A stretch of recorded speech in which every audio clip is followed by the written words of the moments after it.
पिढ्यानपिढ्या गटारं साफ करणाऱ्या समाजाच्या भयानक वास्तवाची व्यथा कोर्टमध्ये मांडण्यात आली आहे। या समस्यांविषयी चर्चा जागतिक पातळीवर झाली पाहिजे आणि त्यावर मार्ग निघाला पाहिजे। ही समस्या कायम राहिली तर कोर्टाला ऑस्कर मिळाला तरी व्यर्थ आहे, अशी भावना शाहीर संभाजी भगत यांनी व्यक्त केली आहे। पिंपरीमध्ये संभाजी भगत यांना दिशा सोशल फाउंडेशनच्या वतीनं दिशा कार्यगौरव पुरस्कार देण्यात आला। डॉक्टर विठ्ठल वाघ यांच्या हस्ते हा पुरस्कार देण्यात आला। सामान्य माणसाविषयी जिव्हाळा असल्याशिवाय असं होत नाही।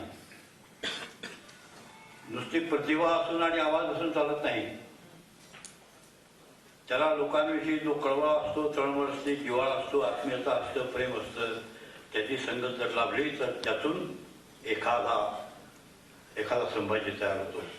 स्पष्टपणे मला वाटतं की एक वेळ ते ऑस्कर वगैरे ते जरा समजा काय अडकलं तिकडे तरी काही फरक पडणार नाही, परंतु या सगळ्या गोष्टींवर 2015 मध्ये जर स्कॅव्हेंजिंग चालू असेल, 2015 मध्ये जर माणसं गटारामध्ये उतरून मरत असतील तर मात्र त्याच्याबद्दल काही ना काहीतरी चर्चा होऊन या देशामधले हे सगळं खतम केलं पाहिजे आणि म्हणून तो सिनेमा बनवलेला आहे।